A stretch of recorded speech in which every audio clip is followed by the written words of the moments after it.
అసలు చంద్రశేఖరరావు గారు అంటే ఏమనుకుంటురే? నీళ్ళకే నడక నేర్పిండు.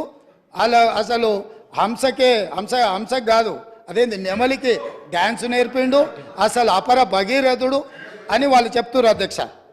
ఇది 23 సెప్టెంబర్ 2015 అధ్యక్ష. తమరు చూడాలి అధ్యక్ష, తమరు చూడాలి, సభ్యులు చూడాలి. సాక్షి పత్రిక సెప్టెంబర్ 23, 2015 నాడు, ఇవాళ ఏ తారీఖులు ఉన్నాం అధ్యక్ష? ఫిబ్రవరి 17, 2024 ఉన్నాం అధ్యక్ష. 9 ఏళ్ల కింద, దాదాపుగా 9 ఏళ్ల కింద అధ్యక్ష, మేడిగడ్డ మేడి పండేనా మిత్రులందరూ చూడాలి. ఆ రోజు సాక్షి పేపర్లో మీ మిత్రుడే మీ సహచర పంచపక్ష పరమాణాలు మీరు ఏదైతే ప్రగతి భవన్లో పిలిచి భోజనం పెట్టినరో ఆ మిత్రుడి పత్రికల మేడిగడ్డ మేడి పండేనా అని 2015 నాడు ఈ పత్రికలో రాసిన వార్త. దీంట్లో రాసింది నేను కొంచెం చదివి వినిపిస్తా అధ్యక్ష, ఎందుకంటే తెలుగులో ఉంది. కాళేశ్వరం దిగువ నుంచి నీటి మళ్లింపు ఆర్థిక భారం అంటున్న నిపుణులు.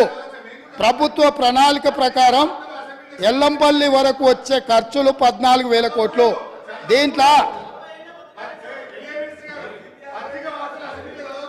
అధ్యక్ష నేను నివేదికలు చదువుతున్నా అధ్యక్ష.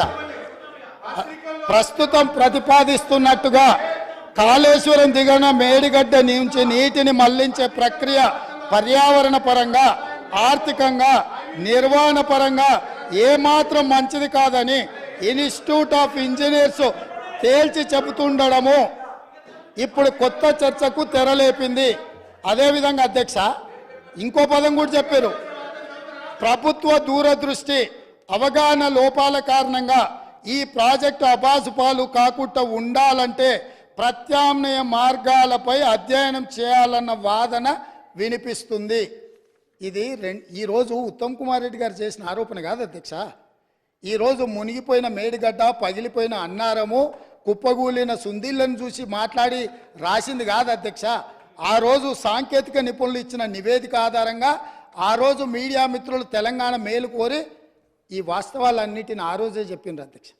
వీటన్నిటిని పెడచెవిన పెట్టి దాచుకోవాలన్న ఆలోచనతోని, తెలంగాణ ఖజానాను కొల్లగొట్టాలన్న ఆలోచనతోటి ఈరోజు ఇంత దుర్మార్గానికి ఒడిగట్టి ఈరోజు ఈ రకంగా ఇక్కడికి వచ్చి మా వెంకన్న మాట్లాడితే వెంకన్న మీద దాడి, మా భట్టి గారు మాట్లాడితే వారి మీద దాడి, మంత్రి గారిని అసలు సహించలేకపోతున్నాడు. ఎందుకు అధ్యక్ష? నేను ఒకటే అడుగుతున్నా అధ్యక్ష, ఈ కాళేశ్వరం ప్రాజెక్ట్ అనేది తెలంగాణకు వరప్రదాయిని కాదు అధ్యక్ష, వీళ్ళ పుణ్యమా అని కాళేశ్వరం ప్రాజెక్టు తెలంగాణ సమాజానికి ఒక కలంకంగా మారింది అధ్యక్ష. ఇవాళ ఈ కలంకాన్ని నిలువెత్తు ఆధారాలు అక్కడ ఉంటే పక్కున పగిలిపోయి, రెండుగా చీలిపోయి, నేలకు కుంగిపోయి, నిటారుగాడపోయి నిలబడితే సిగ్గుతో తెలంగాణ సమాజం తల వంచుకొని పరిస్థితులు కల్పించిన వాళ్ళు ఇంకా నిస్సిగ్గుగా సభలో నిలబడి మమ్మల్ని ప్రశ్నిస్తారా అధ్యక్ష? ఆనాడు జరిగిన తప్పిదాలను సరిదిద్దడానికి ఉమ్మడి రాష్ట్రంలో సమైక్య పాలనలో తీసుకుంటున్న నిర్ణయాలు తెలంగాణ సమాజానికి మేలు చేకూర్చడం లేదు అనే ఎన్నో ఒడిదుడుకులను ఎదుర్కొని 4 కోట్ల తెలంగాణ ప్రజలకు 60 సంవత్సరాల ఆకాంక్షను అమలు చేయడానికి శ్రీమతి సోనియా గాంధీ గారు తెలంగాణ రాష్ట్రం ఇచ్చిండ్రు అధ్యక్ష.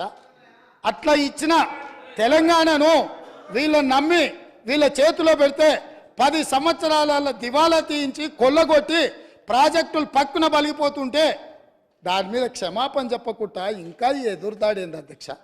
ఏంది ఇదా అధ్యక్ష పద్ధతి? ఈ నివేదికను కాదంటాడా? ఈ నివేదిక వాళ్ళు అధికారులను వాళ్ళు నియమించలేదంటాడా? లేకపోతే ఈ నివేదిక సంబంధం లేదంటాడా అని నేను అడుగుతున్నా అధ్యక్ష. ఇవాళ మాజీ మంత్రి హరీష్ రావు గారిని నేను నిలదీస్తున్నా. మీరు బాధ్యులు, మీరు ఈ దుర్మార్గాలకు పాల్పడ్డది మీరు. మిమ్మల్ని ఎందుకు 2014 నుంచి 18 వరకు మిమ్మల్ని చంద్రశేఖరరావు గారు మంత్రిగా కొనసాగించి 18లో ఎందుకు మిమ్మల్ని మంత్రిగా బర్తరఫ్ చేసిందని నేను అడుగుతున్నా. మీరు ఈ దోపిడీలో ఆ తర్వాత వచ్చిన చంద్రశేఖరరావు ఈ శాఖకు మంత్రి, ఈ పాపాలకంతా వాళ్ళిద్దరు కారణం కాదా అధ్యక్ష? వీళ్ళిద్దరు కలిసి ఈ రకంగా తెలంగాణను మొత్తం చెదలు పట్టించిండ్రు అధ్యక్ష. తెలంగాణను మొత్తం దోపిడి. ఇట్లాంటి పరిస్థితుల్లో ఇంకా కూడా ఈ రకమైన మొండి వాదనలు, తొండి వాదనలు వద్దు హరీష్ రావు గారు. జరిగిన తప్పులు సరే, విజిలెన్స్ అండ్ ఎన్ఫోర్స్మెంట్ నివేదికిస్తే వాళ్ళని తిడుతుంది, కాగ్ నివేదికిస్తే వాళ్ళను ఆరోపణ చేస్తుంది, వాస్తవాలను చెప్తే మా మీద దాడి చేస్తుంది. మరి మీరు నియమించుకున్న అధికారులు ఇచ్చిన నివేదికని ఇది కూడా తప్పుడు నివేదికనే అధ్యక్ష? ఇది కూడా తప్పుడు నివేదికనే అంటాడా? అంటే ఎటు పోతున్నాము అధ్యక్ష? మనము ఎక్కడికి వెళ్తున్నాము? ఏం చర్చ జరుగుతుంది అధ్యక్ష? నేను వాస్తవంగా ఏం మాట్లాడుతూ మా మంత్రి గారు, మా ఉప ముఖ్యమంత్రి గారు మాట్లాడతారు, చూద్దాము మిత్రుడు ఏమేమి చెప్తాడు. ఎందుకంటే 10 ఏళ్ళ అనుభవంలో ఏమైనా మెరుగైండేమో, ఏమైనా మారిండేమో అనుకున్న. గతంలో నాకు బాగానే పరిచయమో.